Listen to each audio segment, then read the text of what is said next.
오늘 말씀은 너희를 인도하는 자들에게 순종하고 복종하라 이렇게 시작을 합니다. 순종, 복종, obedience and submission.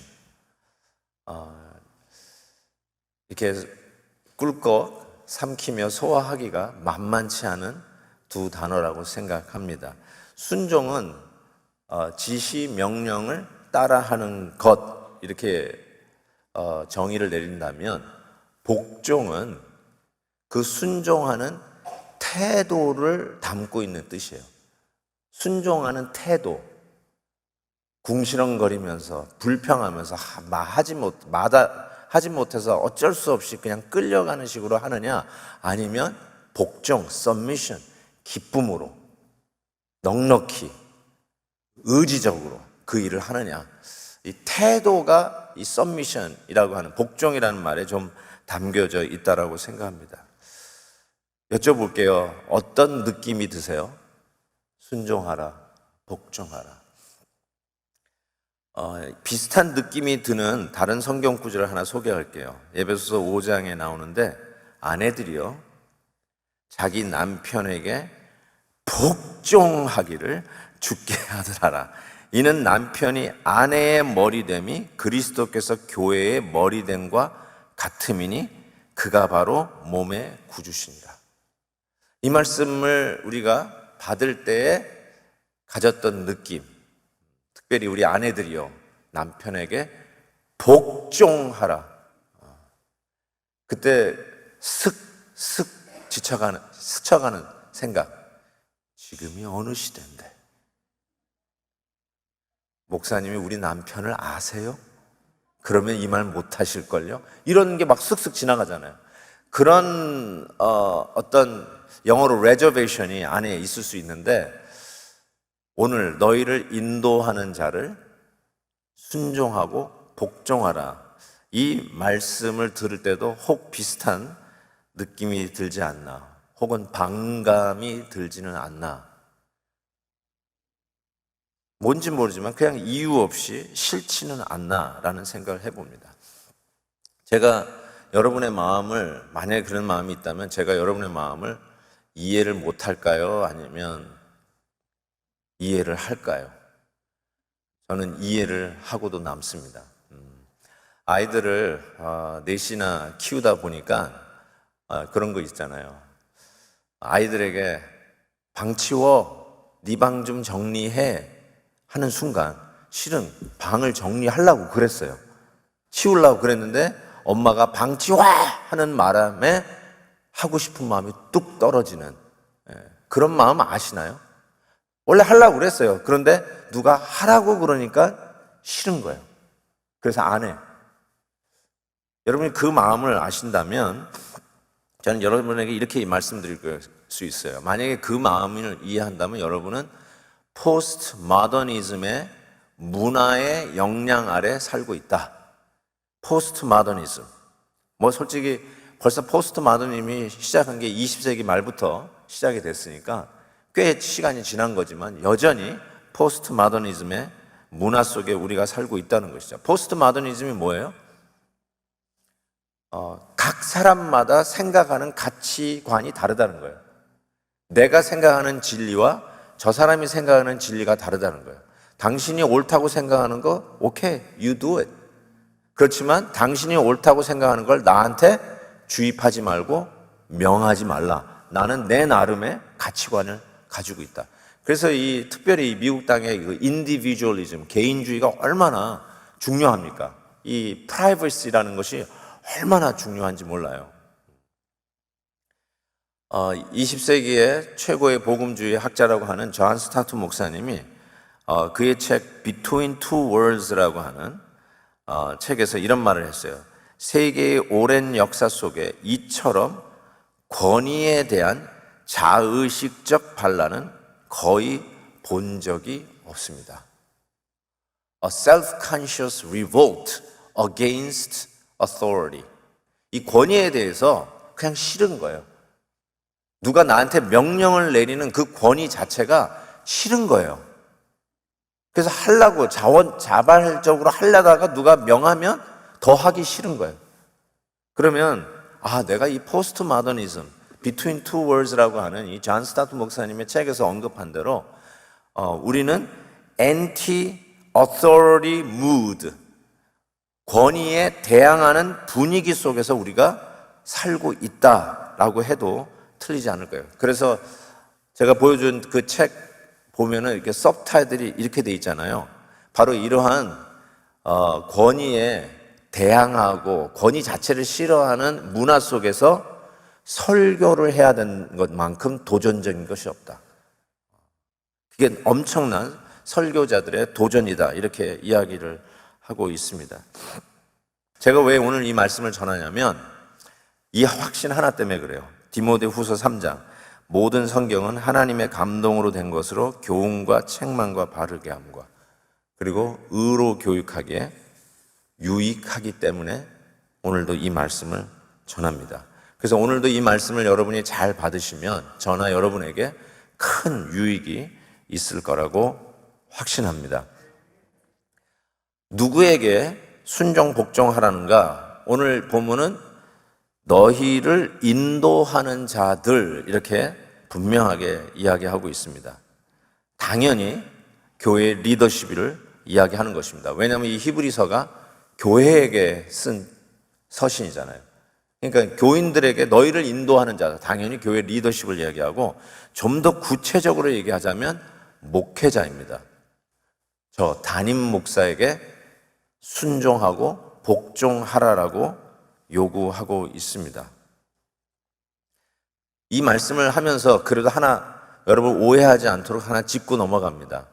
이 말씀을 하는 이유는 쉽게 해서 여러분을 인도하는 목회자가 성도들보다 계급이 높거나 사회적인 위치가 높은 이 상하 계급 때문에 높은 분에게 순종 복종하라 그런 의미로 하는 말이 아닌 것을 분명히 하고 넘어갑니다. 오히려 성경은 교회 리더십도 있고 우리 성도님들도 있고 목회자, 장로님, 안수 집사님, 권사님 그리고 서리 집사님 또 아직 직책을 받지 못한 일반 성도님들도 계시지만 그것이 상하 구별이 아니라는 걸 분명히 말씀드립니다. 성경은 이렇게 얘기합니다. 우린 누구냐? 베드로전서 2장에 너희는 택하신 족속이요 왕 같은 제사장이요 거룩한 나라요 그의 소유된 백성이라고 분명히 얘기합니다. 그래서 종교개혁가들이 만인 제사장설을 이야기하고 있어요. 성직자만 거룩한 게 아니라 우리 성도들이 다 거룩하다. 목회만 거룩한 직업이 아니라 여러분이 매일 내일부터 뛰어나가 일하시는 그 직장과 여러분의 그 비즈니스 현장이 거룩한 하나님이 부르신 현장이라는 걸 분명히 얘기하고 있죠. 그래서 직업 소명설까지 얘기하죠. 저는 거기에 전적으로 동의합니다. 그럼에도 오늘 성경에서는 교회 안에 리더십이 있다는 거예요. 높은 사람이라서가 아니라 교회에 하나님이 자기의 몸으로 피값으로 세우신 이 교회를 이끌어가기 위해서 인도자들을 세우셨다라고 얘기합니다. 그래서 성경은 그들의 직책을 얘기하는데 장로, 감독, 목사와 교사 이런 직책을 언급하고 있습니다. 특별히 오늘 너희를 인도하는 자들에게 순종 복종하라는 말은 목회자를 언급하고 있습니다.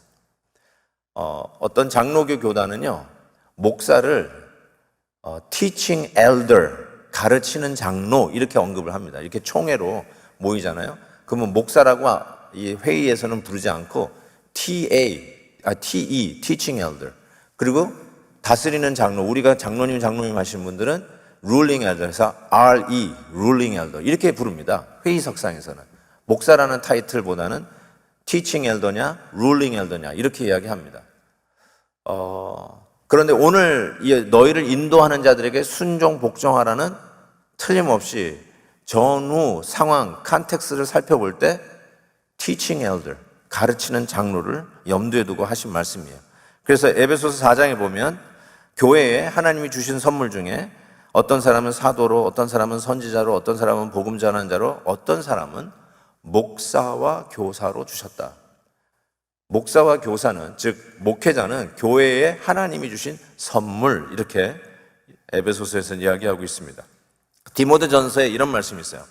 잘 다스리는 장로들은 배나 존경할 자로 알되. 장로님들, 여기서는 이제 다스리는 장로죠. ruling elders를 얘기해요. 저희 교회 장로님들 많이 계시잖아요. 근데 평범한 장로님이 계시는가 반면에 잘 다스리는 장로님이 계세요. 잘 다스리는 그분들에게는 배나 존경하래요.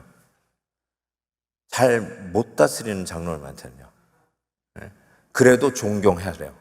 장로님이니까. 그래도 존경하시고. 그런데 잘 다스리는 장로님들, 교회를 질서 있게, 평화롭게, 잡음 소리 안 나게, 성도들이 교회에서 평안하게 신앙생활하면서 양육을 받으면서 영적으로 뿌득뿌득 자라갈 수 있도록 잘 다스리는 장로는 배나 존경하래요. 근데 하나 더 하고 있어요. 뭐라고 하냐면, 말씀과, 다시 한번 띄워보실래요? 말씀과 가르침에 수고하는 이들에게는 더욱 그리할 것이라.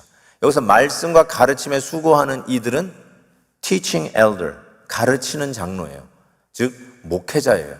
목회자에게는 더블, 배나 존경하는 게 아니라 그 이상으로 더욱 더 그렇게 하라 라고 말씀하고 있습니다. 여기서 이 목사는 shepherd, 목자를 의미하죠. 지난 주일날 예수님을 뭐라고 이 히브리서 설교자가 얘기했죠? 예수님은 큰 목자, the great shepherd, 큰 목자라고 이야기했죠. 그러니까 우리는 뭐예요? 지금 여러분 앞에 서 있는 저는 뭐죠? 저는 큰 목자가 아니라 새끼 목자, 작은 목자라는 뜻이에요. 작은 목자. 그래서 이 베드로 사도는 예수님을 이렇게 얘기했어요. 베드로 목자장, 예수님을 chief shepherd. 히브리 설교자는 great shepherd라고 했는데 베드로 사도는 예수님을 chief shepherd, 목자장이라는. 우리는 목자장이신 예수님을 모델링하면서 교회를 인도하는 자로 책임을 맡은 작은 목자들이라. 작은 목회자가 바로 앞에 서 있는, 여러분 앞에 서 있는 목회자라고 이야기할 수 있습니다. 자, 그들에게 순종과 복종을 명령했습니다. 왜 그렇게 해야 될까요? 두 가지 이유를 오늘 본문에서 이야기를 하는데 17절 중반에 보면 이렇게 되어 있어요. 그들은, 여러분의 목회자는 너희 영혼을 위하여 경성하기를, 밤을 새는 거예요. 경성한다는 말은 잠을 못 자는 거예요. 일이 있으면 밤을 못 자고 일을 하시잖아요. 그런 것처럼 여러분의 목회자들에게 왜 순종 복종해야 되냐면 그들은 바로 여러분들의 영혼을 위해서 밤잠을 설쳐가는 자, 그러면서 자신들이 청산할 자인 것 같이 하느니라. 이 청산한다는 말이 이렇게 익숙한 표현은 아닌 것 같은데 영어로 이렇게 돼 있어요. 목회자들은 누구냐면 as men who must give an account. NIV 성경에는 이렇게 who must give an account. 저는 그래서 이걸 이렇게 얘기해서 account, 이런 거 있잖아요. 우리 사람들은 accountability가 있어야 된다. 혼자는요 안 돼요. 그래서 옆에 있는 사람이 accountability 이렇게 좀 봐주고, 이렇게 좀 살펴봐주고, 제대로 가는지 이렇게 점검해주는, 그걸 accountability라고 하잖아요. 그런 식으로 성도님들의 어려움과 아픔과 혹은 탈선과 비신앙적인 모습을 볼 때 경성하면서 밤잠을 잘 못 자고, 그리고 그분의 성도님들의 신앙을 하나님 앞에서 자신이 책임질 자인 것처럼 하는 자가 여러분의 목회자이기 때문에 그 목회자에게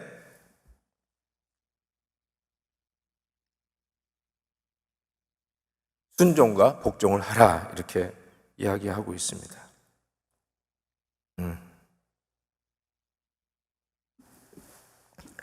그래서 그 책임을 잘 감당하도록 교회를 이끌어가는 권위, authority, 권위를 목회자에게 하나님이 주셨어요. 교회를 잘 좀 이끌어가라고 그 권위를 목회자에게 주셨다는 겁니다. 만약에 이 책임, 성도님들의 그 모든 것을 하나님 앞에서 내가 책임지면서 계산하는 사람, 목회자는 어떤 사람이냐면 여러분 성도님들의 그런 영적인 플러스 마이너스를 하나님 앞에 가가지고 계산하는 거야. 그리고 돈이 비네? 오늘은 마이너스네? 여기에 대한 책임을 누가 진다고요? 자기가 질자인 것처럼 하나님 앞에서 청산하는 자이기 때문에 바로 그 목회자들에게 순종, 복종을 요구하고 있습니다. 이 권위라는 것은 엄청난 책임이 따라오는 거 여러분이 아실 거예요. 책임 있는 자리에 계신 분들은 알 거예요. 이 목회자의 위치에 있다는 것이 이 책임감의 무게가 너무너무나 짓누를 정도로 힘들 때가 있고 때로는 숨이 쉬어지지가 않습니다. 성도님들이 잘 지내다가 아파도 목사님 암이래요. 그렇게 연락이 와도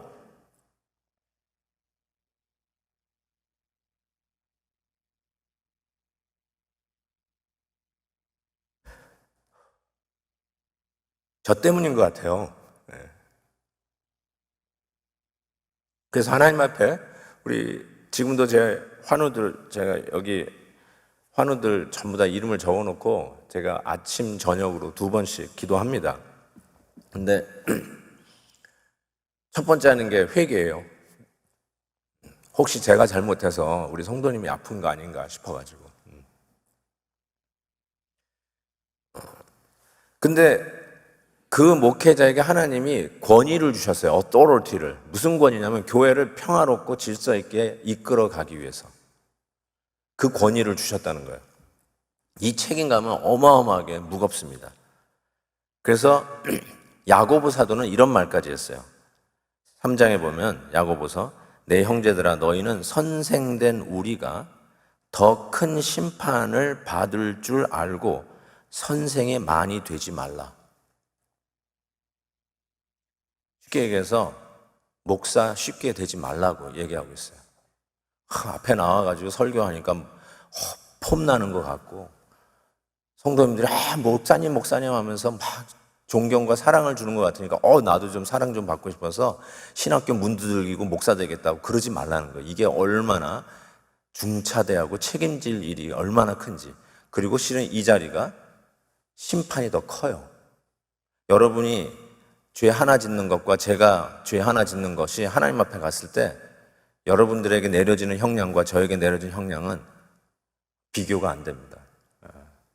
여러분이 거짓말 한 번 한 거, 내가 거짓말 한 거 똑같이 취급하지 않으세요. 제가 거짓말 했다면 그게 더 큰 책임과 더 큰 심판의 계산이 기다리고 있다는 것이죠. 그러니까 함부로 목사 되지 말라는 거죠. 그러니까 이런 책임감이 있으니까 함부로 되지 말고 그리고 그 책임감에 성실하게 임하는 목회자에게 주는 그 권위에 성도님들은 순종, 복종할 것을 이야기합니다. 경찰관이 가지고 있는 권위 있죠. 티켓 발행하는 권위가 있어요. 지나가는 차를 세울 수 있는 권위가 있어요. 지가 뭔데 내 차를 세워? 그냥 가보십시오. 불 켜고 쫓아와서 옆에 세웁니다. 그래도 안 세우면 총이라고 하는 걸 들고 쓰라고. 총을 쓸 수 있는 법적으로 합법적으로 총을 쓸 수 있는 자들이 있습니다. 누가 그 권위를 준 거예요? 우리가 준 거죠. 그래서 우리 사회를 질서 있게 이끌어 달라고. 근데 경찰도 무시하고 그런 권위를 무시하면 이 사회가 어떻게 되겠습니까? 완전히 폭동만 일어나고 그냥 자기 사리사욕에 남의 집에 막 들어가가지고 약탈하고 가게 때려 부시고 그런 일을 누가 어떻게 우리가 하면서 살 수 있겠어요? 그래서 이 권위 있는 자들이 그 권위를 잘 쓰면 즉 백성들을 안녕하게 평안하게 행복하게 이끌 수 있도록 그 권위를 가진 것처럼 가정에도 권위를 주셨어요. 특별히 아버지들에게 권위를 주셨어요. 왜 줬을까요? 목에 힘주면서 내가 왕이다. 너희들은 다 시녀고 하녀들이다. 그러라고요? 아니요. 가정을 행복하게 평안하게 이끌도록 아버지들에게 그리스도가 교회의 머리인 것처럼 아내의 머리로 가정의 권위자로 세워두셨죠. 어뷰시브 하라는 게 아니라 가정을 행복하게 이끌어. 그래서 그 권위가 필요한 것처럼 교회에도 교회의 안녕과 질서와 평안과 행복을 위해서 목회자들에게 권위를 주었으니 사랑하는 성도들아 너희를 인도하는 목회자에게 순종하고 복종하라 이렇게 명령하고 있는 것입니다. 목사님이 이단을 설교하지 않는 한 성경에서 가르치는 말씀 외에 다른 것으로 가서 성도들을 미혹하는 길로 지옥 가는 길로 인도하는 목회자 당장 내려오게 해야죠. 당장 내려오게 해야죠. 그러니까 그런 exception, 예외가 되는 케이스를 자꾸 가로 안에 놓고 이럴 경우 이런 생각하지 마시고 그냥 일반적으로 저는 제가 일반적 캐도카리에 들어가는 목사라고 생각해요. 그러니까 자꾸 exception 붙이지 마세요. 말 그대로 여러분을 인도하는 목회자에게 순종, 복종하라라고 했습니다. 교회의 질성과 안녕은 어디서 나오는 것일까? 저는 이렇게 생각합니다. 왜 목회자들에게 순종, 복종했냐면 말씀으로 영적인 꼴을 성도들에게 잘 먹여야 하는 책임을 맡았기 때문에 그렇다라고 얘기합니다. 제가 목사와 교사잖아요. 제가 pastor and teacher. 저의 넘버 원 job description은 여러분들에게 하나님의 말씀을 잘 가르치고 전하는 것이 제 넘버 원 job description이에요. 이걸 못하면 직무유기입니다. 직무유기. 그래서 성도님들이, 양떼들이 이 영적인 꼴을 잘 먹어야 평안해지고 행복해지고 교회가 질서가 잡힌다라고 생각해요. 세상에 완전한 시스템은 없어요. governance, 정치죠. 행정이죠. governance가 완벽한 governance는 없습니다. 대통령제가 완벽하냐, 내각제가 완벽하냐, nobody knows. 각자의 그 장단점이 있는 것처럼 교회의 governance도 여러 개가 있잖아요. 장로교냐, 장로정치냐, 회중정치냐, 심지어는 이 감리교와 같은 감독정치냐, governance가 다 다르더라고요. 어떤 게 맞고 어떤 게 비성경적이다 할 수 있나요? 그런 거 없죠. governance에 전부 다 일장일단이 있어요. 저희 교회는 어떨까요? 저희 교회 governance는 뭐죠? 실행위원회예요. 실행위원회는 장로와 안수집사님 그리고 권사님 들어와서 하는 실행위원회 governance예요. 이건 장로교도 아니고 침례교도 아니죠. 어떻게 보면 좀 복합적인 governance를 우리 교회가 하고 있는데 어쩌면 일장일단의 장점만 좀 모아서 하지만 저는 우리 교회의 시스템도 완벽하지 않다라고 생각해요. 구멍이 여기저기 있다라고 생각해요. 그렇지만 다른 시스템은요. 다른 시스템도 마찬가지예요. 다 구멍이 있어요. 완벽한 시스템은 없습니다. 그럼에도 왜 목회자에게 순종 복종해야 되냐면 더 나은 시스템을 만들기 위해서가 아니라 독재 정치 하시라고 목사님 독재 정치 하세요. 그런 뜻이 아니라 성도님들에게 하나님의 말씀, 영적 꼴을 잘 준비해서 잘 먹이는 일을 최선을 다해서 할 수 있는 일을 위해서 목회자에게 순종, 복종하라는 것입니다. 이게 정말 중요한 일이에요. 골든 코넬 신학교에서 13년간 바울 신학을 가르쳤던 데이빗 고든 목사님이 이런 책을 썼어요. 우리 목사님은 왜 설교를 못할까? 영어로는 Why Johnny Can Preach 라고 하는 책인데요. 설교 제목을, 제 책 제목을 저 같은 사람이 딱 눈에 들어오게끔 잘해서 왜 우리 목사님은 설교를 못할까? 이 책을 읽는데 그냥 한번 일단 우리 목회자들에게 좀 도전되는 말씀인 것 같아서 일단 한번 그대로 인용해 볼게요. 오늘날의 설교는 수준 이하다. 이 답답한 사실을 증명하고 싶지 않지만 제대로 된 설교를 꾸준히 섭취하지 못하는 사람들이 너무 많다. 결국 견줄 만한 설교가 없으니 그들은 듣고 있는 설교에 만족하게 된다. 물이 펄펄 끓는 가마솥에 들어앉아 나올 생각은 않고 견디고만 있다. 먹을 것을 찾아 매립지를 헤집는 마닐라의 굶주린 아이들처럼 오늘날 여러 교회의 그리스도인들도 영혼을 살찌우는 설교를 듣지 못하고 여기저기 널린 아무 설교나 듣고 영혼을 채우고 도움을 받는다. 그래서 오늘날의 설교가 상당히 혼란스럽다는 것을 내가 이렇게 어떻게 납득했는지 설명해 볼까 한다 하고 이 과정을 설명하고 있어요.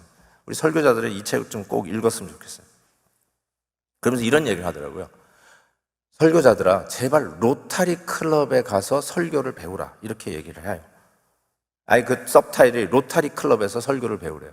그게 무슨 말인가 하고 읽어봤더니 한 30년 이상 로타리 클럽에서 섬기셨던 그 부부가 로타리 클럽에서 연설을 듣고 집에 들어갈 때 아내가 한 번도 이런 질문을 한 적이 없대요. 무슨 질문이냐면, 오늘 그 연설하신 분이 뭘 말하려고 하는 거야? 주제가 뭐야?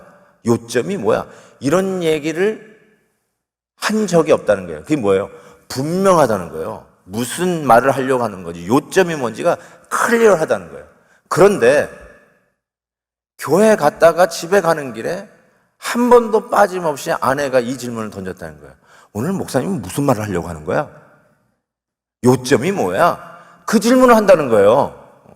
그러니까 로타리 클럽에 가서 설교를 좀 배우라, 이런 이야기를 한다는 것이죠.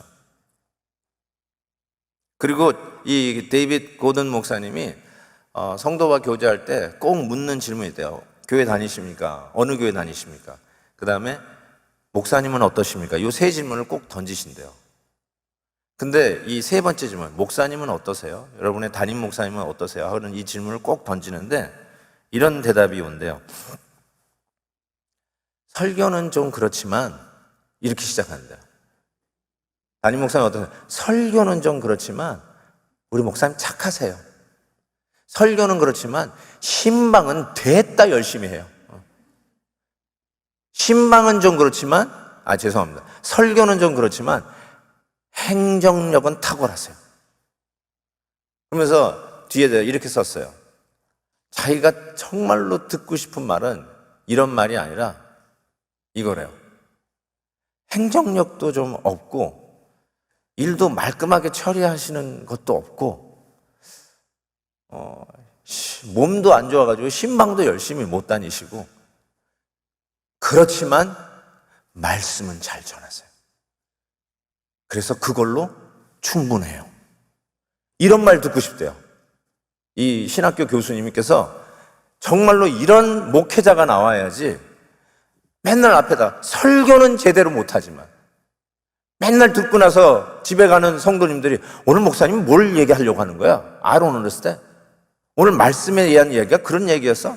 I don't get it. 이런 질문을 하지 않고 정확하게 말씀 좀 전하고, 다른 건 좀 부족해도 말씀 잘 전하는 걸로 우리 목사님은 정말 목자야, 이런 얘기 좀 듣도록 해야 된다고 말씀하고 있어요. 우리 목사님들만 아멘. 아니, 왜 성도님들이 아멘 하세요? 목사님들만 아멘. 우리 목사님들은 진짜 잘합니다. 그냥 하는 말이 아니라 우리 교회 목사님들 설교 들어보세요. 확실하게 무슨 말 하려고 하는지 알잖아요. 그렇죠? 이상한 말 하면은 제가 목사님 내려오세요 그래요. 설교 절대로 안 시킵니다. 이상한 말 하면. 앞으로 또 누가 설교 안 하나 이렇게 또 생각하지 마시고요. 제가 그런 마음이라고요. 제가. 두 번째로는요. 그러니까 첫 번째는 왜 목회자에게 순종 복종해야 되는가? 말씀을 잘 들을 수 있도록 그 권위를 줬으니까 그거 잘 할 수 있도록 그 목사님에게 순종 복종하는 거예요. 두 번째도 같은 맥락이에요. 순종 복종해야 될 두 번째 이유는 17절 후반절에 이렇게 되어 있어요. 그들로 하여금 즐거움으로 이것을 하게 하고 근심으로 하게 하지 말라. 그렇지 않으면 너희에게 유익이 없느니라. 왜냐하면 여러분에게 전혀 어드밴테이지나 프로핏이 없기 때문에 그래요. 여러분이 목사님에게 순종하면 손해보는 것 같다고 생각하시면 오산이라는 거예요. 실은 손해보는 건 여러분이 손해본다고 이야기를 하고 있는 것이죠.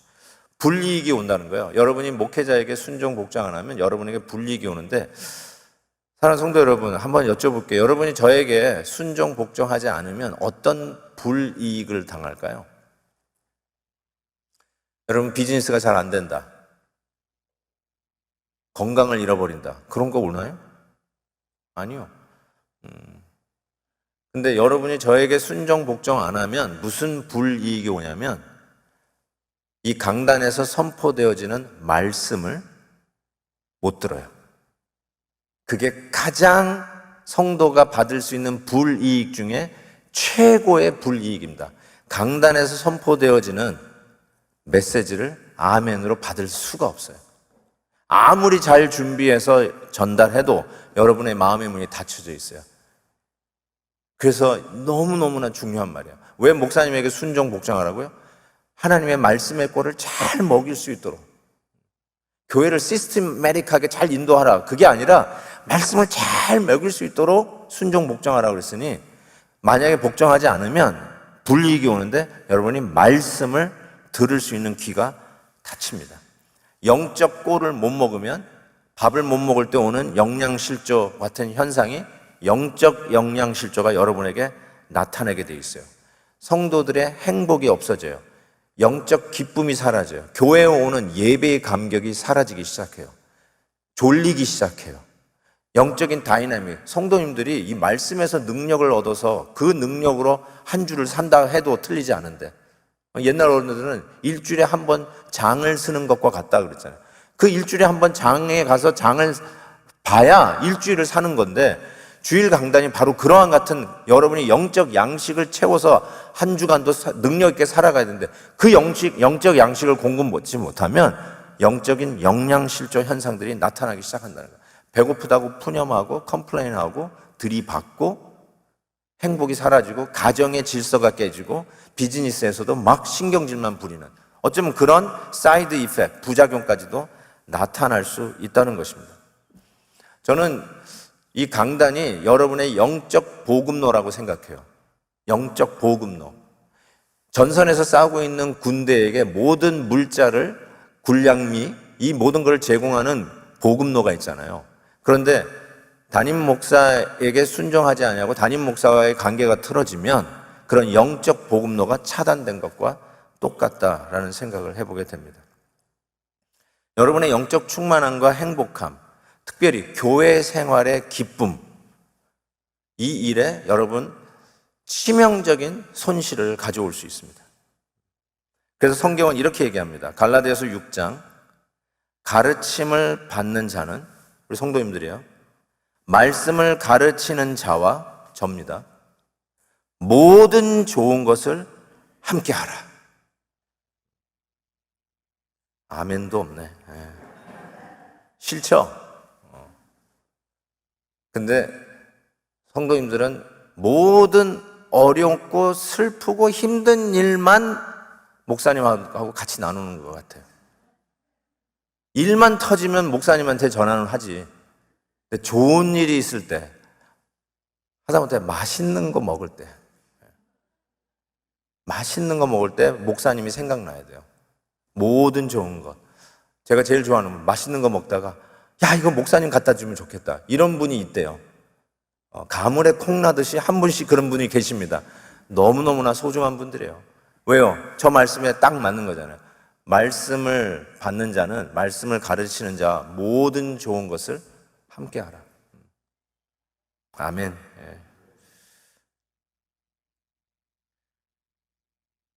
여러분이 하나님의 말씀을 증거하는 목회자에게 불순종하고 또 복종, 서미션, 태도죠, 하는 것 같은데, 따라오는 것 같은데 태도가 좋지 않으면, 여러분 그 목사님이 여러분이 싫어서 불순종하는 것 같은데 실은 그 목사님에게 권위를 주신 하나님에게 불순종하는 거예요. 목회자가 완벽하고 내 마음에 딱 들면 그 목사님의 말씀에 순종, 복종하는 게 좀 쉬울 수는 있을 거예요. 그런데 그러지 못해서 죄송합니다. 아주 목사님이 너무 멋있고 좋고 그냥 그래서 무슨 말씀을 해도 오케이 목사님 하고 그렇게 좀 해주면 안 되나 이런 말씀 하는 성도님들이 계세요. 그러지 못해서 너무 죄송합니다. 그렇지만 오늘 말씀은 목사님이 완벽할 때 그렇게 하라는 게 아니라 좀 부족해도 마치 우리 자녀들이 엄마 아빠가 부족해도 엄마 아빠 말에 순종하듯이 정부가 내가 원하는 대통령이 아니더라도 내가 존경하는 경찰관이 트래픽 컨트롤 하지 않더라도 우리가 순종하면서 따라가듯이 내 마음에 꼭 들지 않더라도 목사님이 우리의 영적 양식 복음로를 제공하는 분이니까 그것이 결단코 나에게 유익이 없기에 차단되면 그 목사님에게 순종, 복종하라는 것입니다. 그래서 실은 순서상 다음 주가 원래는 이 본문을 따르면 큰 목자이신 예수님이 다음 주에 설교해야 할 내용 아니겠어요? 근데 부활절 때문에 내가 한 주 당겼는데 큰 목자이신 예수님 왜 그럴까 봤더니 작은 목자 사람에게 실수할 수 있잖아요. 저에게 실망할 수 있잖아요. 여러분이 저에게 실망할 수 있죠. 제가 실망한 분들 생각하면 수도 없을 것 같습니다. 너무너무 죄송한데 뭐 저의 부족함입니다. 누구 블레임할 수도 없어요. 근데 그때 여러분이 불순종하고 그냥 들이받고 그러지 말고 큰 목자 The Great Shepherd를 바라보면서 계속 이 믿음의 삶 속에서 걸어가라. 지금 그 얘기를 히브리서 설교자가 말씀하고 있는 것이죠. 제가 정말 친구 같은 동갑나이 목사인데요. 친구이면서도 존경하는 목사님이 그분이 설교하는 거 내가 한번 들었는데 그때 이렇게 설교하셨어요. 성도님들 저를 밟고 가세요 그러더라고요. 목사님 성도님들에게 저를 밟고 가세요. 그게 무슨 뜻인가 봤더니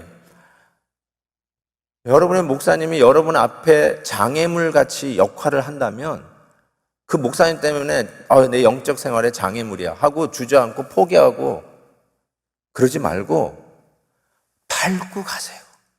이 밟고 가라는 게 뭔가 큰 목자이신 예수님 바라보고 가라는 거예요.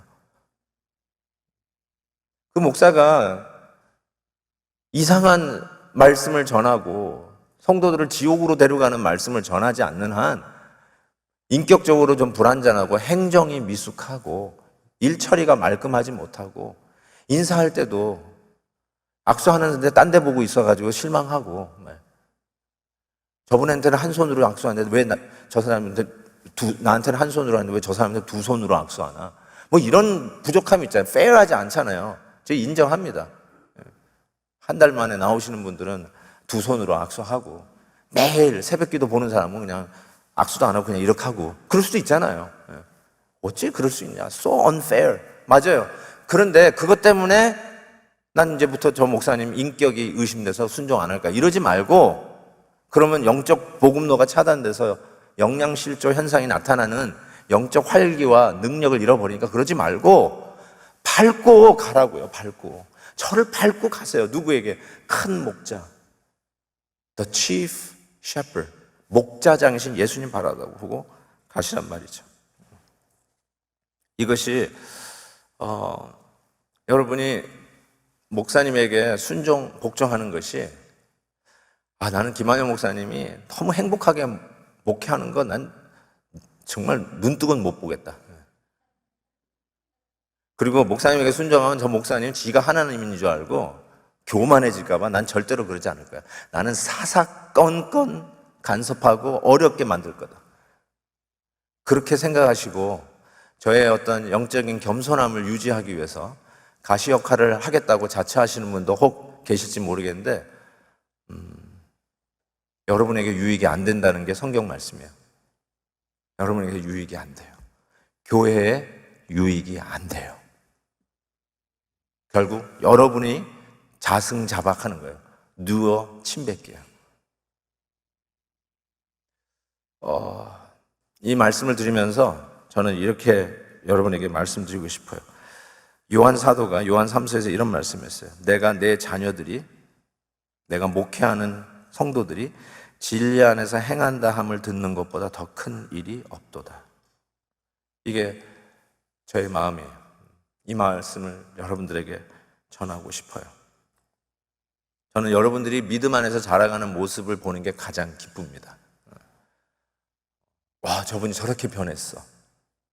그런 모습을 보는 것이 기쁘고요. 그게 제가 목자장이신 예수님 앞에서 정산할 때, 청산할 때, 어카운트 할 때 여러분이 저의 기쁨이고 저의 면류관이 될 것입니다.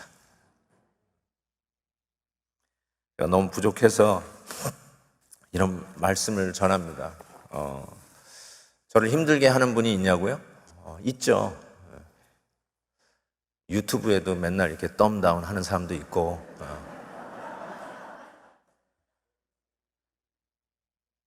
이해가 안 가요. 이해가 안 가. 예. 아니, 설교 다 듣고 나서 덤다운 할 수는 있어요. 근데 예배 시작하자마자 덤다운 하는 분이 있더라고요. 예. 이게 보는데 누가 덤다운을 했어요. 야, 진짜 대단하시다, 대단해. 이제 저는, 그러면 어떻게 되냐면 제가 아까도 얘기했잖아요. 내가 부족하지. 그래서 막 하나님 앞에 회개부터 해요. 성도님들 아파도 내가 잘못해서 아픈 줄 알고 있는데, 뭐 회의를 하다가 들이받는 분들, 저의 의도를 곡해하시는 분들 있죠. 반대 아닌 반대를 하고, 그러면서 반대를 해야 되니까 인격적으로 저한테 모함을 하고, 심지어는 제가 거짓말 한다는 얘기까지도 하고. 그럼 제가 어떻게 할 것 같습니까? 그리고 제가 어떻게 해왔다라고 생각하십니까? 저 8년 목회했어요, 여기서. 지금 한 8년 동안 제가 어떻게 해왔다고 생각하십니까?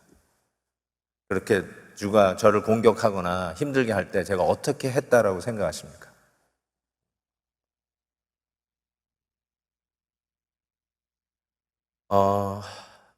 그냥 뭐 하나도 애누리 뭐 붙이지 않고요. 그냥 하나님 앞에 엎드리면서 죄송하다고 그럽니다.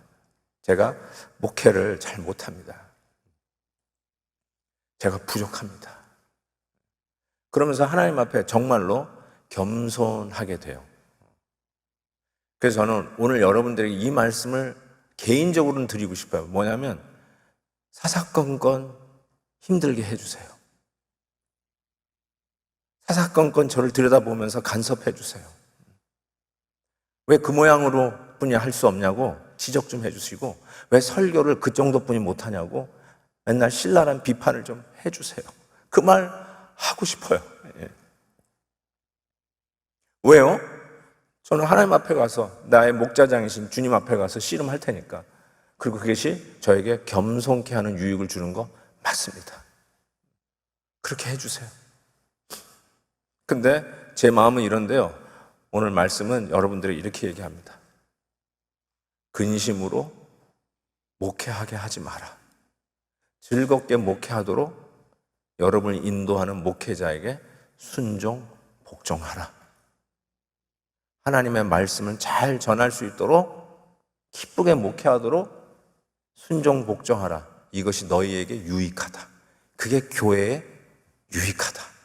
그게 오늘 하나님의 말씀이에요. 그래서 제가 너무 힘들어요. 이 말씀 전하는 게. 지적해 주세요. 비판해 주세요. 사사건건 시비 걸어 주세요. 그렇게 얘기를 해야 제가 하나님 앞에 늘 겸손하게 목회할 것 같은데, 오늘 말씀은 부족해도 순종, 복종하래요. 그게 교회의 유익이래요. 저에게 유익이 아니라, 저 김한현 목사 개인의 유익이 아니라 그게 우리 교회의 유익이고, 그리고 순종하는 여러분들에게 유익하다.